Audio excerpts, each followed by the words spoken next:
Welcome to another episode of The Racing Report. My name is Rob Peeters, and I'm so glad you are here with me as we're going to talk nothing but motorsports for the next 30 minutes. And there's a lot to get to. I mean, I'm serious. I don't have a lot of time to do a standard little intro, tell you what happened over the weekend. We've just got a lot to talk about because there's so much news that has come out of the world of racing over the past several days. So, as before I get into things, be sure if you like the show to go ahead and follow me on social media. You can do so by looking up at rpeeters33. That is RPEETERS 33. And then be sure to have the WTHR Plus app installed onto your smart TV so that you can get brand new episodes of the Racing Report as soon as they are posted. Let's go ahead and jump right on into the Formula One news of the week because let me just say there's a lot of it to get to. The first big piece of news here is that Apple has made a bid of $150 million to secure the U.S. broadcast rights for Formula One.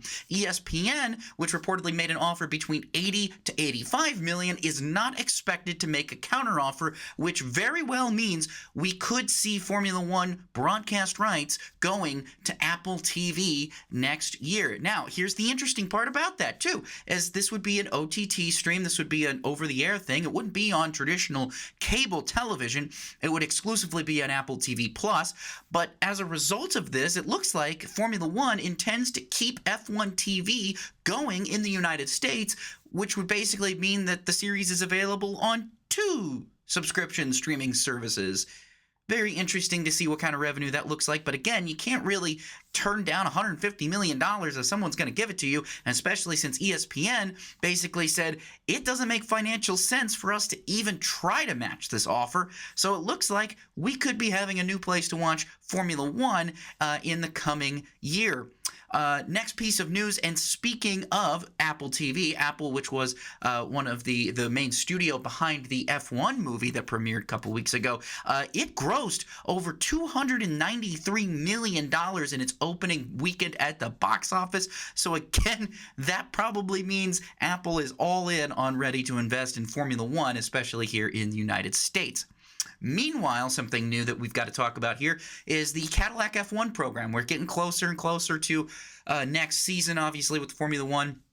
We're approaching the summer break coming up here in a couple of weeks, and we might know very soon who will be driving for the Cadillac F1 team beginning next year. Now, team principal Graham Loudon said that the team is indeed in talk with Mick Schumacher about a possible F1 return, and also ruled out Daniel Ricciardo, saying that Ricciardo apparently no longer has any interest at all in driving in Formula One. So fans hoping to see Danny Rick come back. Unfortunately, it doesn't look like that is on the horizon at any time coming up soon. But one thing that Loudon did talk about, and this has been the hot rumor going around, a lot of people have been saying that Cadillac F1 might already have decided upon its drivers.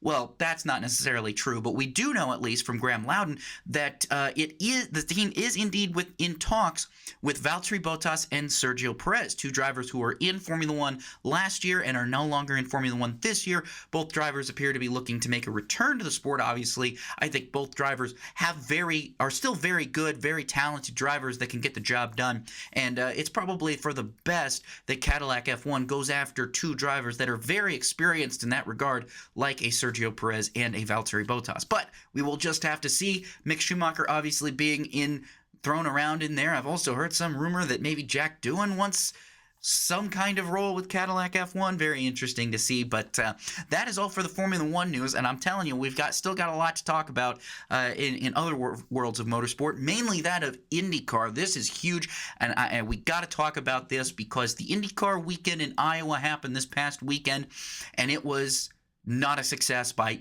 any shape, any meaning of the word. It not only did it receive poor ratings, but also it had terrible attendance. So let's go over some of the ratings first. Fox reported that the Saturday race received just 576,000 viewers for that race, which happened at 5 o'clock on a Saturday.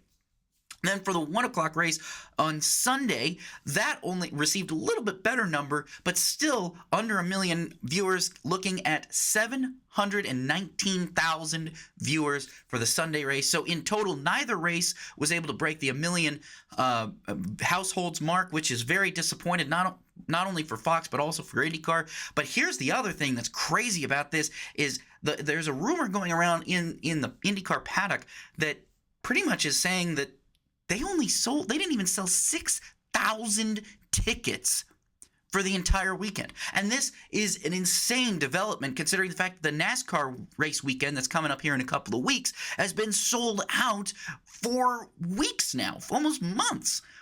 And they couldn't even get anything going to IndyCar. That is very disappointing. But And I don't want to editorialize too much on this show because, again, I do have a podcast for that. You can go ahead and listen to that at Robin Roller. That's spelled just as it sounds, ROBANDROLLER. And it's me and my friend Josh Roller, who's a communications manager down for US Legend Cars, otherwise which is owned by Speedway Motorsports. And we have that conversation pretty frequently about what we should do, what IndyCar should do. And again, this all comes down to the fact that IndyCar just cannot promote its own races. And we've seen that a couple of years ago when Hy-Vee stepped up and really invested in that weekend, making it an event, bringing big name concerts. You know, you had a huge crowd at that track, so much so that they even had temporary grandstands that were covered, looked really cool. And after Hy-Vee backed out late last year, Sukup, which is the new company that came on, I don't think that they were really prepared to do anything close to what Hy-Vee was able to do. Now, as a result of this, it seems like IndyCar is, quote, keeping an open mind about the track's future, though given what we've seen with how the series treats ovals and how the series even bothers, just flat out refuses to even promote their own product, I will be very surprised if Iowa Speedway comes back next year. But, again, the series is keeping an open mind. Something that was floated around was possibly working with Fox to maybe make, if they go down from a doubleheader race to a one race, maybe making that race a night race, which I think will help a lot because a lot of people just... One of the main complaints I think that I heard over the weekend was people saying they didn't go to the race, not only because they didn't know about it. That's the first problem. First of all, far too many locals had no idea IndyCar was even in town. And again, that goes to the poor promotion of the race. But then not only that, a lot of people just felt like it was going to be too hot. So maybe making that race a night race again when it was a lot more popular, that might help. But again, a lot remains to be seen whether or not the series even does return to Iowa Speedway next year at all. Next piece of IndyCar news here, let's talk about Nolan Siegel at the end of race 1 on Saturday. He crashed pretty hard and was not cleared to drive for the second race, so McLaren just withdrew him. Now, there was some conversations beforehand about possibly having Tony Kanaan get in there and run, but as we talked about several months ago really, when IndyCar updated its relief driver protocols, they thought Tony Kanaan was going to be able to go out there, but just too short of a window. The team wasn't aware that Nolan wasn't cleared until it was pretty much too late to get a backup driver ready and get that refresher test going on for someone like Tony Kanaan. So in preparation of that, the team, Arrow McLaren, basically said, well, we'll just go and hire a reserve driver. So that's what they did. They hired Linus Lundqvist, who we talked about last week, is really trying to get back in to IndyCar racing. Well, too bad, because Siegel was cleared on Thursday to race this weekend in Toronto, which means Linus Lundqvist once again will be on the sidelines. But at least it's a good news for Nolan Siegel to be able to get back behind the wheel after taking a pretty hard hit this weekend in Iowa. Now, let's talk about some other news going on in the world of IndyCar. First of all, the second is Ed Carpenter Racing is moving its headquarters from the northwest side of Indianapolis to Westfield. And if you're not here in Indianapolis, you don't know where that is, it's just a suburb north of Indianapolis, really. Just north of Carmel, which is also where a lot of people are going. You know, Andretti Cadillac F1 is going in at Fishers.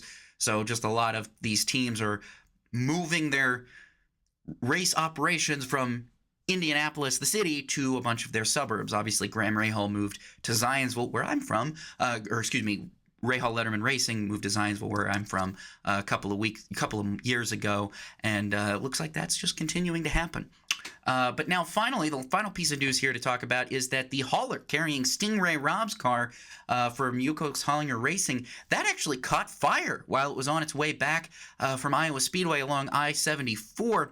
And the team apparently is currently assessing the damage. Not sure how bad the damage is, but one thing that we can report is that other teams have filled in and have stepped up to help Yukos Hollinger Racing in this time when they have the fire that damaged their race hauler. A lot of the IndyCar paddock is really stepping up to help out, and that's really good to see. That's something that's really always cool to see. So next, we're going to move into some IMSA news here real quick. Just real quick, get this out of the way. We got to talk about this. This was huge news. BMW and Rahal Letterman Lanigan Racing have announced they are parting ways at the end of this season, 2025, and they will. So it's going to. That relationship is Splitsville. Now, Racer is reporting that Team WRT is in early talks to possibly take over that BMW partnership beginning next season in the IMSA GTP class. But again, that has not yet been confirmed. We will see if that does indeed happen. But that's right now just what Racer is reporting. Elsewhere, still kind of IMSA news, but also a good little segue before we take our first break here into some NASCAR news.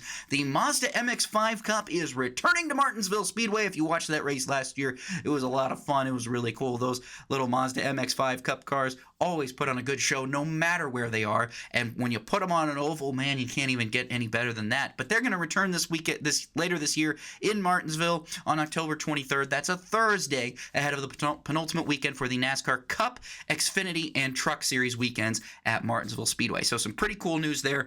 Guys down in Martinsville, you're getting another support race to go along with the penultimate race of the NASCAR Cup Series Championship. So kind of cool there. But that is all we have to talk about for this segment. When we come back, we're going to go talk about all of the NASCAR news because there's a lot. Lawsuit updates, race team craziness, and even some not silly season news, but some new partnership and driver announcements that we've got to get to. So do not go anywhere. You are watching The Racing Report. And we are back on The Racing Report. Thank you so much for sticking up with us here. My name is Rob Peeters. It's time to talk about the NASCAR news that happened over the past week. Let's get into that big one here. Obviously, I teased it before the break. Lawsuits. We've got two lawsuits that we need to bring up updates for you. First of all, the 2311/Front Row Motorsports lawsuit against NASCAR regarding the charters. We've been talking about this all season long. Here's where it's going to get crazy now. The cars of Bubba Wallace, Tyler Reddick, Riley Herbst, Todd Gilliland, Zane Smith, and Noah Gragson will all be racing as open teams this weekend at Dover and next weekend at the Indianapolis Motor Speedway after a federal judge denied the two teams' request for a restraining order to keep NASCAR from revoking their chartered status, which means that now they are open teams. They are competing as open teams. But here's the thing. The judge ruled that because the teams will make the races over the next couple of weeks, meaning that there is expected to be less than 40 cars entered in those races, and because they won't lose their drivers or sponsors before a decision on a preliminary injunction, the judge believes that there isn't any irreparable harm, and therefore the teams can't get a temporary restraining order. So this is all culminating after a lot of back and forth within the courts. Jeffrey Kessler was obviously very disappointed with the federal judge's ruling, but it seems that these judges in these courts, they are ruling further and further in NASCAR. NASCAR appears to be really pushing their side of things, and it's going to be very curious to see what ends up happening now in the next couple of weeks. If 2311 and FRM are even able to get their charters back, I don't think they're going to sign the charter agreement at all. And if that's the case, NASCAR is essentially moving to sell those charters to the highest bidder as fast as possible. I don't know what will happen here. I'm genuinely at a loss here. Anything can happen. We'll just have to watch as this situation plays out, not only on the racetrack, but also in the courts. And again, like I said, every time we get a new update for this lawsuit, we will bring it to you right here on The Racing Report. And the second lawsuit that we need to talk about, too, is we've talked about this couple of weeks, the Legacy Motor Club versus Rick Ware Racing lawsuit. Well, we had some big developments in that case earlier this week, in which case Legacy Motor Club has now filed a lawsuit against TJ Pucher, the would-be, soon-to-be owner of Rick Ware Racing, alleging that he was interfering with the litigations by trying to purchase Rick Ware Racing. Now, Legacy Motor Club has also accused Peeters of making public personal attacks against team owner Jimmy Johnson when he announced last month his plans to purchase Ware's race team. So some very, very interesting things going on now here involving the Legacy Motor Club and Rick Ware Racing lawsuit, because obviously Rick Ware Racing is kind of in the process of being sold now, and TJ Peeters says he wants to make that team into a 3-car team. Well, he's going to need 3 charters to do that. Right now he's only got 1, and if this lawsuit goes the way of Legacy Motor Club, he might have none. So again, we might have, this is another lawsuit that we're going to have to keep watching, and again, it goes to show just how muddy these charters are getting, and it's why I'm actually really glad that IndyCar did its charter program a little bit different than NASCAR, maybe taking some points from what NASCAR did and maybe changing them and improving them. And obviously NASCAR, with this new charter agreement that was presented to the teams last year that obviously 23XI and FRM did not sign, I'm curious to see if maybe NASCAR should have altered their terms kind of the way IndyCar did. But again, trying not to editorialize too much on this show. Again, I do have a podcast where you can hear plenty of that if you want. Again, it is at Rob and Roller Racing with Rob and Roller Podcast, available on all your major podcast platforms. Now let's talk about something huge in the world of NASCAR. Racer is reporting, this is exclusive from Racer, they are reporting that NASCAR is finalizing a deal with the city of San Diego to bring a street race there beginning next year in 2026. Where that will slot on the calendar still remains to be seen. Don't really know where it's going to be either, but apparently an announcement is imminent. We just don't know when that's happening as the two sides are nearing the deal. So, and this is very interesting because also this week we heard that NASCAR is also evaluating a possible return to Chicagoland Speedway for next year as well. Now, this is according to the Sports Business Journal, not according to Racer. And as a part of that, some interesting notes there is that Mexico City and the Chicago Street Race have yet to be confirmed for next season, and their future is kind of up in the air. We don't really know what the future of NASCAR in Mexico City is, what the future of NASCAR at the Chicago Street Race is. Now, obviously, the city of Chicago said that they actually kind of want NASCAR to stick around. They have found it to be a pretty good economic boost to have the race in the streets of downtown, but have just simply requested, hey, could we maybe not have this on July 4th because that's a high tourism area and we prefer to have the streets open for that.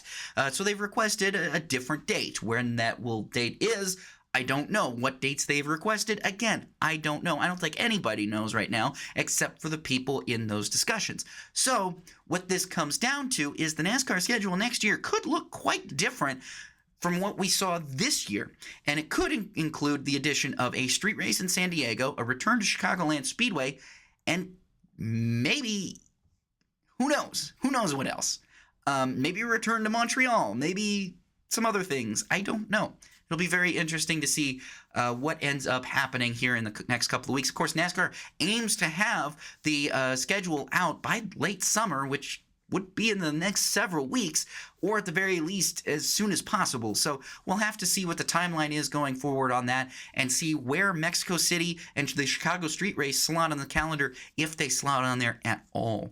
So very interesting news to talk about there. But now let's get into some of the more less meaty news of the NASCAR world. First of all, Katherine Legge is returning to the Indianapolis Motor Speedway for the first time since the 2024 Indianapolis 500. She's going to drive the number 78 for Live Fast Motorsports in both the Brickyard 400 as well as the NASCAR Xfinity race, the Pennzoil 250. So some big news there for Katherine Legge. Going to have a woman competing in the Brickyard 400 again. I believe that'll be the first time since Danica Patrick did it for the last time in 2017. So that's some pretty good news there. And also Katherine Legge coming off good runs in the Chicago Street Race for Live Fast Motorsports. I think this is just a great partnership, and it's good to see this continue, and I hope to see Katherine continue to run NASCAR races and continue to run races at the Indianapolis Motor Speedway, whether it's in a stock car or whatever it is, and that's kind of cool. Now, for some Xfinity Series news, we've got Chris Wright, everybody's favorite guaranteed caution flag, and Our Motorsports parting ways at the effective immediately. As a result, Kaz Grala is going to drive a number 5 Chevrolet this weekend in the Xfinity Series race at Dover.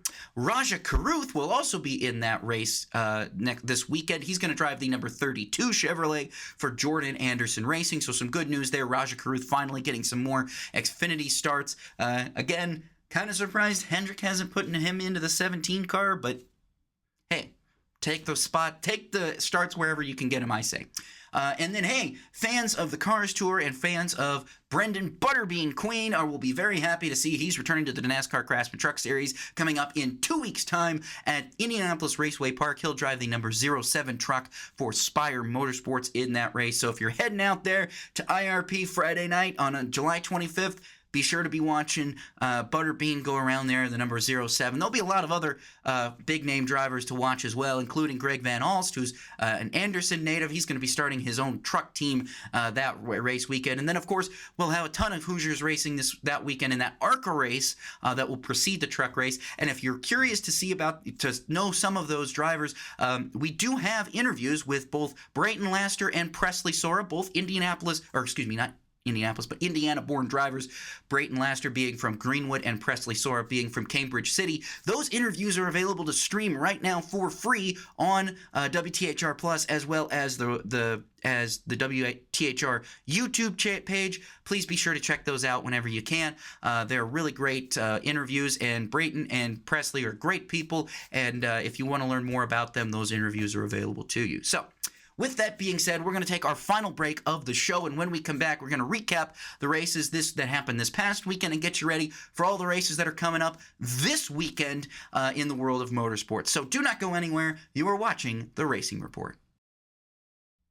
And welcome back to The Racing Report. My name is Rob Peeters. Let's go ahead and finish up the show today and get you all recapped on all the races that happened over the weekend. Obviously, it was a pretty substantial domination for Shane Van Gisbergen. Again, he won his second straight NASCAR Cup Series race, his fourth career one, and his third race of 2025. You know what this does?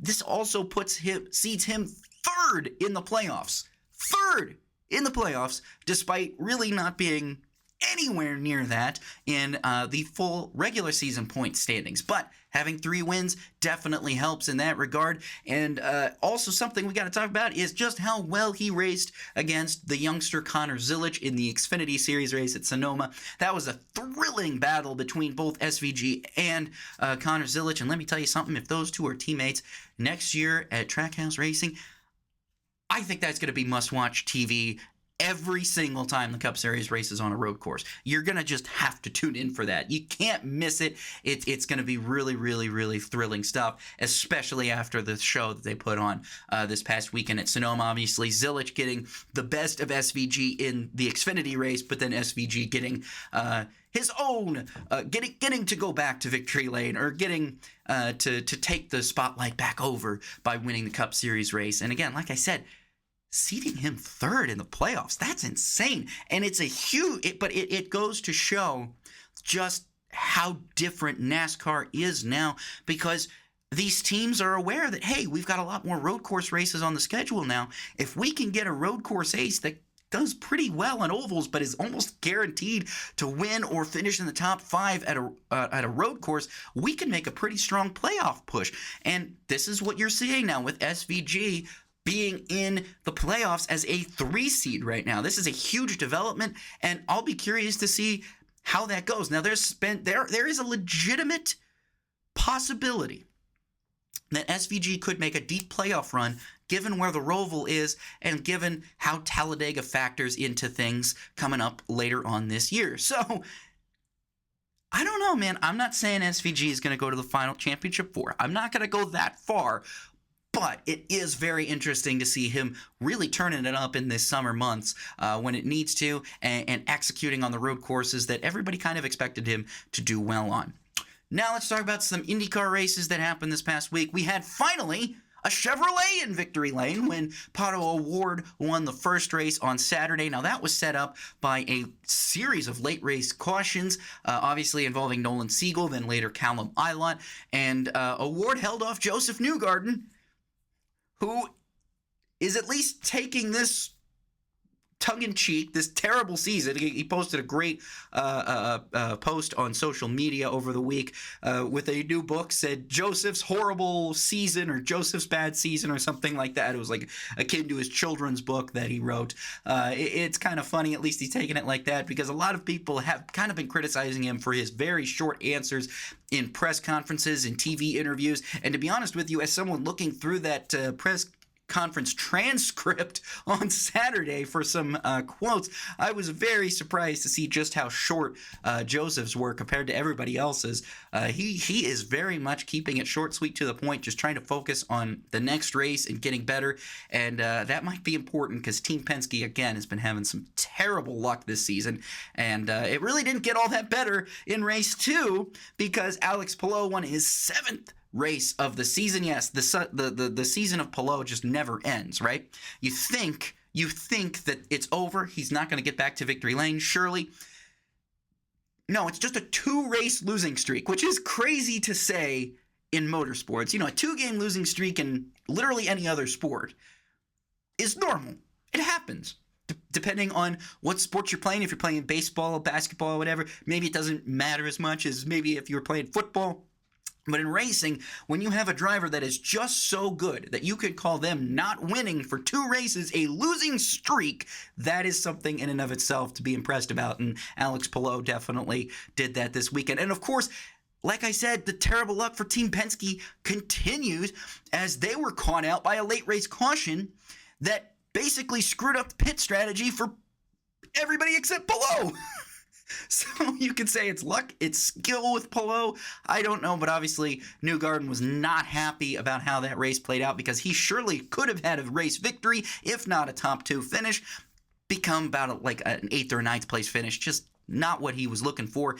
But that's what happens sometimes. You get caught out on a full course yellow in the middle of a pit strategy.